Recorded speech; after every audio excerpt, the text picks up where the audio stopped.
इससे पहले वाली वीडियो में, वीडियो नंबर 1 में मैंने आपको यहाँ तक ममता जो पाठ है, पाठ 18 जो ममता पाठ है जयशंकर प्रसाद की जो रचना है, वो मैंने यहाँ तक आपको पढ़ा दिया था और समझा दिया था। अब मैं आगे पढ़ाती हूँ इसको और समझाती हूँ। ममता ने पूछा, यह क्या है पिताजी? जब जो सिपाही थे उनके मंत्री के, वो बहुत सारा बहुत सारे थाल लेकर आए थे, वो वहाँ पर रखकर चले गए। तो ममता ने पूछा, पिताजी इसमें क्या है? तेरे लिए बेटी उपहार है, कहकर चूड़ामणि ने उसका आवरण यानी कि उस पर जो कपड़ा ढका था वो उलट दिया।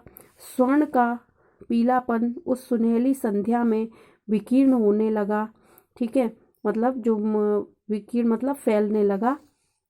ममता, इतना उसमें सोना भरा हुआ था उन थालों में कि उसकी जो चकाचौंध थी वो चारों तरफ फैल गई। ममता चौंक उठी, इतना स्वर्ण यह कहाँ से आया? चुप रहो ममता, यह तुम्हारे लिए है। तो क्या आपने मलेच्छ का उत्कोच स्वीकार कर लिया? यानी कि जो मंत्री थे चूड़ामणि, उन्होंने शेरशाह सूरी से कुछ गुप्त सूचनाएं दे दी थी और अपने देश से गद्दारी की थी, जो कि ममता को बहुत बुरा लग रहा था। तभी वो कहती है कि तो क्या आपने मलेच्छ का यानी कि उस जो आक्रमणकारी है उसके से रिश्वत ले ली है, उसको स्वीकार कर लिया? पिताजी यह अनर्थ है, अर्थ नहीं, लौटा दीजिए। पिताजी हम लोग ब्राह्मण हैं, इतना सोना लेकर क्या करेंगे? इस पतोन्मुख प्राचीन सामंत वंश का अंत समीप है बेटी, क्योंकि उसको पता था, मंत्री को, चूड़ामणि मंत्री को पता था कि ये जो प्राचीन जो सामंत वंश है ये इसका अंत होने वाला है।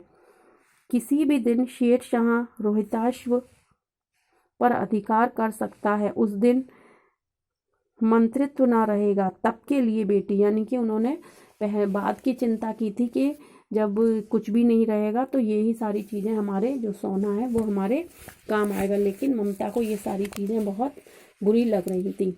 हे भगवान, तब के लिए, विपत्ति के लिए इतना आयोजन, परम पिता की इच्छा के विरुद्ध इतना साहस। पिताजी क्या भीख ना मिलेगी? क्या कोई हिंदू भूपृष्ठ पर ना बचा रह जाएगा जो ब्राह्मण को 2 मुट्ठी अन्न दे सके? यह असंभव है। फेर दीजिए पिताजी, मैं कांप रही हूँ, इसकी चमक आंखों को अंधा बना रही है। मूर्ख है, कहकर चूड़ामणि चले गए, क्योंकि उसको बहुत बुरा लग रहा था कि जो लोग हमारे देश पर आक्रमण कर रहे हैं, जो हमें सबको ख़त्म करना चाहते हैं, उन्हीं से ही मेरे पिताजी ने रिश्वत ले ली और अपने देश के साथ जो है गद्दारी की है। दूसरे दिन जब डोलियों का तांता भीतर आ रहा था, ब्राह्मण मंत्री चूड़ामणि का हृदय धक धक करने लगा। वह अपने को रोक न सका। उसने जाकर रोहिताश्व दुर्ग के तोरण पर डोलियों का आवरण खुलवाना चाहा। पठानों ने कहा, यह महिलाओं का अपमान करना है। बात बढ़ गई, तलवारें खींची, ब्राह्मण वहीं मारा गया।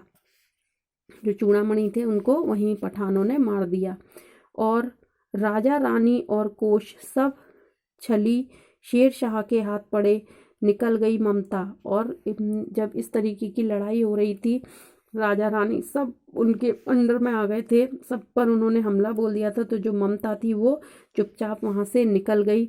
डोली में भरे हुए पठान सैनिक दुर्ग भर में फैल गए और ममता ना मिली।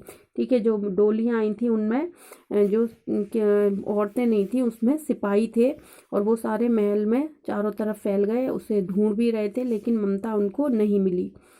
काशी के उत्तर में धर्मचक्र विहार मौर्य और गुप्त सम्राटों की कीर्ति का खंडहर था। भग्न चूड़ा तृणमूलकों से ढके हुए प्राचीर ईंटों के ढेर में बिखरी हुई भारतीय शिल्प की विभूति ग्रीष्म की चंद्रिका में अपने को शीतल कर रही थी। जहाँ पंचवर्गीय भिक्षु गौतम का उपदेश ग्रहण करने के लिए पहले मिले थे, उसी स्तूप के भग्नावशेष के मलिन छाया में एक झोंपड़ी के दीपालोक में एक स्त्री पाठ कर रही थी। अनन्य चिंतयतो मां ये जना पर्युपासते।